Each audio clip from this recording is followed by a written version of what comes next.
Opa, tudo bem, cara? O que você faz da vida? Eu sou investidor cripto. Pô, show de bola. Valeu, cara.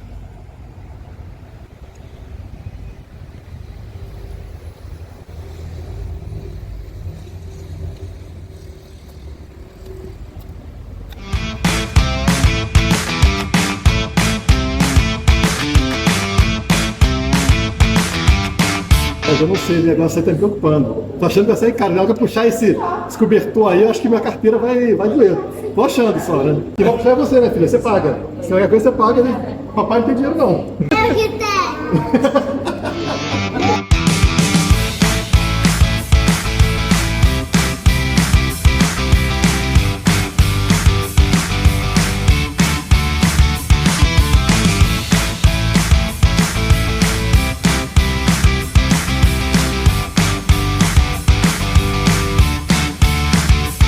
Então é esse carrão que vai nos levar aos 200 mil dólares no Bitcoin nesse ciclo. Espero, né? Tem que ser, senão ferrou. Então o que eu vou fazer?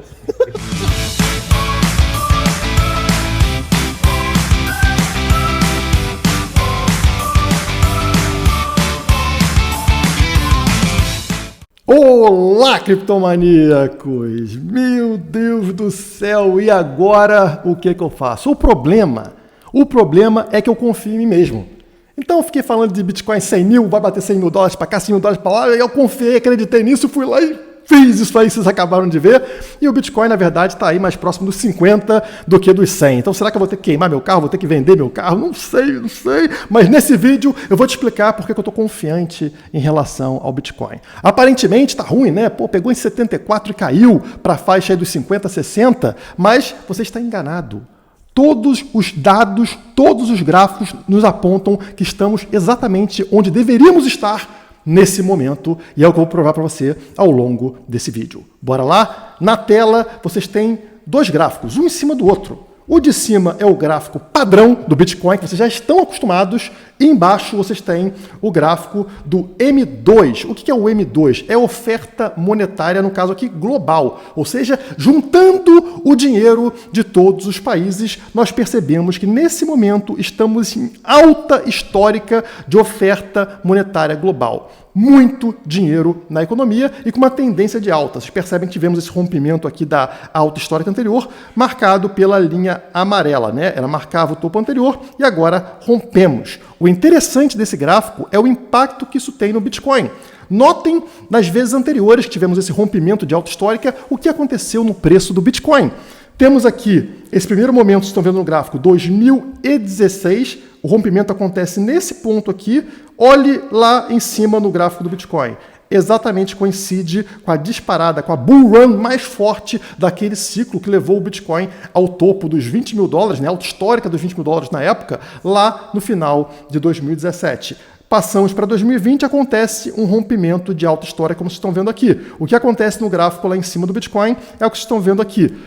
A bull run final que leva o preço até a sua alta histórica nos 65 ou 69 mil dólares, dependendo ali de qual é o topo que você considera para esse ciclo, né? São esses dois topinhos que vocês estão vendo aqui no gráfico. E nesse momento rompemos exatamente essa alta histórica. Como eu acabei de mostrar para vocês, estamos teoricamente há semanas ou há poucos meses da disparada, de uma bull run incrível que levaria o preço do Bitcoin a uma alta histórica lá no ano que vem. Então, está muito próximo de acontecer. E não é somente esse gráfico da oferta monetária global que aponta isso para a gente. Se eu passar aqui para um próximo gráfico, esse gráfico aqui é do famoso analista Plan B, o criador do modelo Stock to Flow, vocês percebem o seguinte, o gráfico ele indica onde está o Bitcoin em relação à média de 200 semanas. Né? A média de 200 semanas é esta linha preta que vocês estão vendo aqui no gráfico, e essas bolinhas coloridas é o preço do Bitcoin, onde a cor indica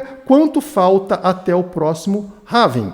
Quando a gente passa pelo halving, como acontece aqui recentemente, a bolinha se torna vermelho escuro, né? Ela passa do azul, que considera 0 meses para o próximo halving, ou seja, está acontecendo, e passa para vermelho, onde indica 50 meses para o próximo halving. Então, a gente passou recentemente por um halving, como vocês estão vendo aqui, e o interessante do gráfico é que do fundo do poço, sinalizado sempre por essa cor verdinha que vocês estão vendo aqui, até o ponto atual, em todos os ciclos, o Bitcoin sobe 4 vezes. O fundo do poço desse ciclo passado foi aonde? 15 mil dólares, correto? E agora estamos em 60 mil dólares mais ou menos, ou seja, 4 vezes esse valor. Mesma coisa que aconteceu no ciclo anterior, lá em 2020, e mesma coisa que aconteceu no ciclo anterior, lá em 2016. O preço sempre esteve 4 vezes acima do fundo do poço, nesse momento exato. Estamos exatamente como aconteceu em todos os ciclos. E notem o que acontece exatamente após esse momento, né? Ele sobe 4 vezes e é a partir desse ponto que ele tem uma disparada. Olha as bolinhas vermelhas, né, que vão ficando mais claras conforme o ciclo vai avançando, como elas sobem de forma muito mais forte do que subiram até agora. Para subir 4 vezes, a gente foi meio lateralizando, como vocês estão vendo agora, mas para disparar em direção ao topo histórico é muito mais rápido. É uma subida íngreme e aconteceu em todos os ciclos e tende a acontecer também por agora. Por agora, quando, Guilherme? É isso que eu vou te apresentar no próximo gráfico. Esse gráfico mostra para a gente o seguinte: em média, o Bitcoin leva 170 dias em relação ao halving dele para ter uma disparada de preço, né? Um start no ciclo, uma bull run muito forte. Vocês percebem aqui que cada linha representa um dos ciclos, então o ciclo atual é a linha aqui na cor preta, vocês percebem que está no início ainda, né? E nós temos aqui 2020 na cor, acho que é azulzinha clara, que vocês estão vendo aqui, né? Um pouquinho acima do que a gente está hoje, e 2016 na cor verde, inclusive está um pouquinho abaixo do ponto que a gente está nesse momento, e 2012 a cor roxa. Vocês percebem que todos os ciclos aqui, tirando a roxa, que foi o primeiro ciclo, que era muito amador, todos eles tiveram essa fase de lateralização mais ou menos até chegar nesse ponto aqui de 170 dias. Nesse ponto começa de verdade o ciclo de alta, né? Uma bull run muito mais forte do que tivemos até esse momento. 170 dias. Quantos dias nós temos hoje? Nós temos 121 dias, ou seja, faltam aí 50 dias para, na média, termos uma disparada muito forte de preço no Bitcoin. 50 dias a partir de hoje, estamos falando de outubro. Outubro é a data ali esperada, né? Não necessariamente no início de outubro, mas para meados de outubro, para ter uma disparada muito forte no preço do Bitcoin e, obviamente, das outras criptomoedas. Então, você tem uma data para você esperar por essa explosão ou para você acumular Bitcoin até lá. Não tem muito tempo, 50 dias. Então, aproveite isso para acumular Bitcoin e para conseguir ter esse retorno que você espera lá na frente. Eu me antecipei um pouco com a compra do carro, porque eu já esperava que a gente ia bater 100 mil dólares um pouco mais cedo devido àquela disparada de preço absurda que tivemos antes do esperado, né? Já que bateu alta histórica antes do halving pela primeira vez na história, mas agora o ciclo está voltando ao padrão dele e, portanto, a gente deveria esperar essa alta mais para outubro e não para esse momento que a gente está passando agora, que serve muito bem para a gente acumular Bitcoin. Dando um zoom nesse primeiro período aí de 170 dias do ciclo, vocês percebem que o momento atual é a linha que está marcada em azul aqui, e como os outros ciclos também tiveram exatamente a mesma movimentação, tá? 2012, como vocês podem ver, um pouquinho mais forte do que o padrão, mas todos aqui mais ou menos na mesma direção, né? Estamos aqui no terceiro trimestre já, né? Esse gráfico está um pouco desatualizado, e o normal é que tudo lateralize até ali, não tem muita força. É a partir do quarto trimestre que as coisas ficam realmente interessantes. Então não tem por que a gente esperar algo diferente desse ciclo, se o Bitcoin sempre seguiu essa mesma tendência. Passando aqui em frente, outra coisa que me leva a ter esse otimismo em relação ao Bitcoin para o final do ano é a exposição dos 25 top hedge funds do mundo ao Bitcoin. Então, vocês têm aqui exatamente os 25 principais hedge funds do mundo, né? Esses fundos de investimento muito fortes que a gente tem. E vocês percebem que dos 25, 60% deles já têm exposição ao Bitcoin. E mais interessante do que isso, durante o segundo trimestre, um trimestre que foi fraco para a gente, né? Fraco para o Bitcoin, nenhum deles vendeu. Pelo contrário, vários aqui, inclusive, acumularam, aumentaram a sua exposição em Bitcoin. Então, os investidores institucionais, as grandes baleias, elas não estão com medo de correções no Bitcoin no curto prazo. Elas estão aproveitando ou para manter a posição igual ou para aumentar essa exposição. E são eles que controlam o mercado. Quem está vendendo é sardinha. Sardinha não sabe o que faz. Esses caras aqui não entram no jogo para perder. E eles estão acumulando mesmo durante as quedas. E abrindo aqui o meu gráfico na Quant Fury, que é a corretora patrocinadora do canal, que eu indico para vocês comprarem Bitcoin, criptomoedas, ações, ETFs, commodities, sem pagar taxa nenhuma. O link está na descrição ou no QR Code aqui embaixo. Notem aqui no gráfico na Quant Fury como o preço do Bitcoin no gráfico diário ele vem subindo pouco a pouco, fazendo fundos cada vez mais altos a partir daquela queda absurda que tivemos no dia 5 de agosto. Então isso é positivo, mas o preço continua tendo dificuldade de romper estas médias móveis, a média móvel de 50 dias e a média móvel de 200 dias. Como eu falei recentemente, né, no dia 9 de agosto, esse dia aqui, aconteceu esse cruzamento conhecido como Cruz da Morte. A média de 50 foi para baixo da média de 200. E de lá para cá, o Bitcoin ainda não conseguiu superar essas duas médias, tá? O que é preocupante. Mas como vocês viram, esta linha de tendência de alta no curto prazo é positiva.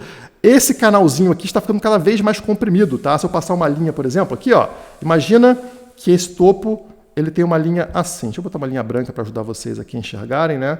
Aumentar o tamanho da linha. Então, estão vendo essa formação aqui. O topo é uma resistência com as médias e o fundo está aqui cada vez mais alto, né? O preço subindo aqui, tendo fundos cada vez maiores, mas o topo na mesma posição, sem conseguir romper essas médias móveis. Na hora que isso aqui for rompido, caso seja rompido, o preço tende a dar uma disparada muito forte. Vamos ter que tomar uma decisão muito em breve. Ou esse triângulo vai ser rompido para cima e ter uma disparada muito forte, ou ele vai ser rompido para baixo, e aí segure-se quem puder. Vou ter que vender meu carro, quem quiser comprar aí, entra no meu privado aí que eu vendo, porque o bicho pode ficar feio. Mas eu estou com uma impressão muito positiva porque estamos nos aproximando cada vez mais desse quarto trimestre, cada vez mais de outubro, que é a data que eu espero por uma explosão de preço, como aconteceu nos ciclos anteriores. E eu espero tanto isso que eu fiz o seguinte ontem, tá? Tá aqui minha conta na Quant Fury, o histórico da minha conta. Vocês percebem que eu peguei aqui um pouco mais de 10 mil dólares, né? No caso aqui é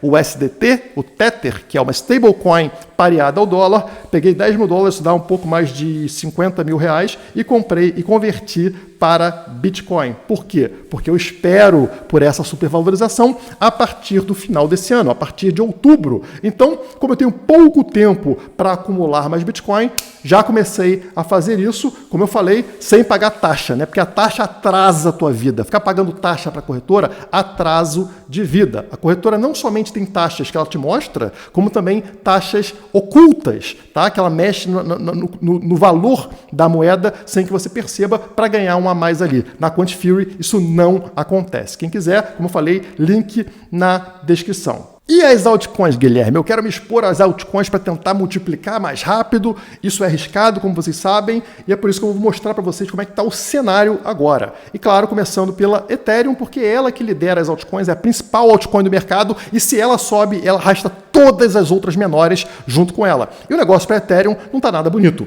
Desde o lançamento do ETF de Ethereum, o preço caiu 26%, como está falando a matéria. Isso você já esperava. Eu fiz vídeos aqui no canal falando que após o lançamento do ETF de Bitcoin, o preço do Bitcoin também caiu. Eu não lembro exatamente quanto, mas era algo entre 15% e 25% também para o Bitcoin antes de recuperar. E por que temos essa queda? Porque existe um fundo de investimento que acaba vendendo, acaba sendo negativo para o preço do ativo. Eu estou falando da Grayscale. Vocês estão vendo aqui todos os fundos que possuem ETF de Ethereum, né? E aqui você tem somente um que está muito negativo todos os dias, que é justamente a Grayscale, como aconteceu no caso do Bitcoin.